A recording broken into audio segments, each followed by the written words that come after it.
sekarang kita bahas tentang sunnah-sunnahnya ada 5. Kalau tadi yang rukun, sunnah-sunnahnya. Yang pertama adalah membaca basmalah.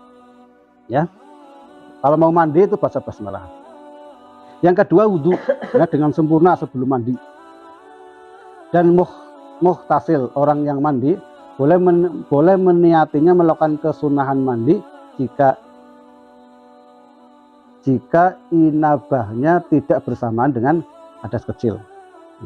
Terus yang ketiga, meraba bagian tubuh yang bias dijangkau tangan. Meraba ini disebut juga dengan dalku. Ya. Yang keempat, sambung menyambung. Penjelasannya artinya telah disebutkan dalam bab wudhu. Jadi harus urut gitu ya, nggak boleh tadi sudah wudhu, sudah niat mandi gitu ya, terus juga sudah membasuh, tapi belum semua ditinggal ngapa dulu, nanti harus diulangi lagi, harus bersambung itu sampai selesai. Yang kelima adalah mendahulukan bagian kanan daripada bagian kiri dari kedua sisi badan. Nah, ini kalau di dalam penjelasan di kitab lain itu ada tambahan gitu ya. Jadi setelah membasuh tangan, setelah wudhu, nanti kita menambah lagi dengan membasuh kepala 3 kali, tapi sampai yang basah, benar-benar kayak basah gitu ya. Tidak, kalau wudhu kan cuma sebagian saja, tapi kalau mau mandi itu setelah wudhu, sebelum mengguyurkan itu kita ambil air, kita taruh di kepala gitu sampai basah gitu ya. Itu untuk membantu nanti ketika mandi harus bagian kepala ini sudah basah ya. Itu adalah kewajiban mandi. Sekarang pasal mandi yang sunnah ya. Jadi kapan saja kita disunahkan untuk mandi yang sunnah. Jumlahnya ada 17 ya. Kalau ini kan wajib mandi ya. Yang sekarang ini adalah mandi yang sunnah. Pertama, dalam rangka sholat Jumat, bagi orang yang menghadiri sholat Jumat. Waktunya dimulai dari munculnya fajar sodik ya. Muncul fajar, jadi gini, fajar itu ada 2 ya, namanya fajar kadib dan kedua fajar sodik gitu ya. Fajar kadib itu adalah jadi matahari gitu ya, ketika mau terbit dari ujung timur gitu ya, dari ujung timur gitu ya, itu kan tidak keluar mataharinya dulu, tidak keluar bentuk mataharinya dulu, otomatis yang akan terlihat kan sinarnya dulu. Nah, sinar itu nanti menerangi awan atau menerangi kabut gitu ya, sehingga seperti datangnya mau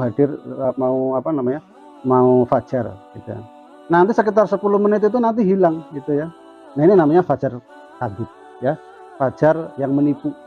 Nah, harus fajar sodik. Fajar sodik inilah waktu subuh. Jadi memang sudah benar-benar keluar sinar matahari gitu ya. Nah, itu mulai dari fajar sodik gitu ya, baru. Tapi kalau gini, kalau subuh ya, bangun tidur lalu mandi sholat subuh, nanti kalau mau sholat Jumatan ini disunahkan mandi lagi ya. Yang tadi mandi itu mandi biasa saja, bukan mandi dalam rangka sholat Jumat. Terus juga yang pertama mandi Jumat, yang kedua mandi dalam rangka sholat 2 sholat hari raya, yaitu Idul Fitri dan Idul Adha. Yang ketiga mandi dalam rangka sholat istisqa. Sholat istisqa itu adalah sholat untuk meminta turun hujan ya. Jadi dalam Islam itu ya sudah ada aturannya, nggak usah mengundang lara ya. Mandi dalam rangka sholat gerhana bulan ya. Jadi kalau mau gerhana bulan atau gerhana matahari juga disunahkan mandi terlebih dahulu. Karena gerhana bulan itu pernah sholat gerhana bulan itu, gerhana matahari itu adalah sholat yang 1 rakaat itu takbirnya rukunya 2 kali, baca al-fatihahnya 2 kali, suratannya 2 kali, rukunya 2 kali, sujudnya 2 kali. Itu 1 rakaat. Terus nanti ada khutbahnya ya. Nah, itu disunahkan mandi terlebih dahulu. Terus mandi karena memandikan jenazah ya. Jadi kalau sudah memandikan jenazah itu disunahkan kita juga ikut mandi ya. karena takutnya ya nanti orang meninggal kan bau dan sebagainya gitu. Tapi kalau habis takziah, kalau dulu itu waktu saya kecil itu pokoknya kalau habis takziah nengok orang sakit atau nengok orang meninggal pulang harus mandi. Sebenarnya yang disunahkan itu adalah yang ikut memandikan ya. Mandinya orang kafir ketika masuk Islam. Kesunahan ini jika orang tersebut tidak junub saat kafirnya atau bukan wanita kafir yang pernah haid. Jika tidak seperti itu, maka menurut kaul asah atau kaul yang sahih, dia wajib mandi setelah masuk Islam. Dan menurut satu pendapat kewajiban mandi termasuk saat dia terhapus saat dia masuk Islam. Mandinya orang gila ya. Mandinya orang gila dan orang epilepsi saat keduanya sadar.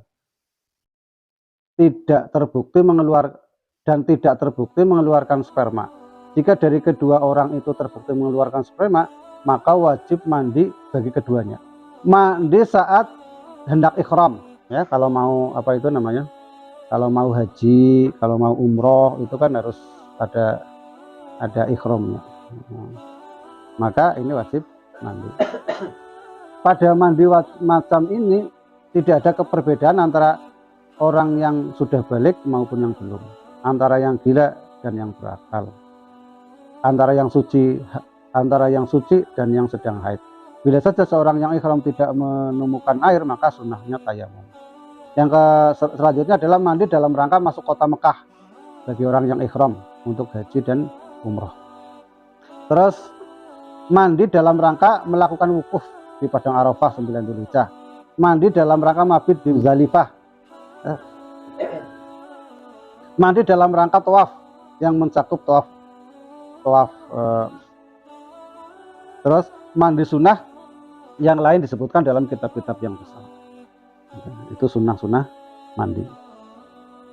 Mungkin itu yang bisa kita sampaikan pada pagi hari ini. Insya Allah besok kita akan belajar tentang mengusap khuf atau sepatu, tentang tayamum, serta cara menghilangkan najis ya. Mudah-mudahan kita bisa diberi kesempatan untuk bisa melanjutkan pembacaan kitab ini, minimal untuk pengetahuan kita supaya kita bisa sedikit paham tentang fikih atau hal-hal yang berkaitan dengan syariat ibadah kita sehari-hari. Subhanakallahumma wa bihamdika asyhadu an la ilaha illa anta astaghfiruka wa atubu ilaik. Assalamualaikum warahmatullahi wabarakatuh.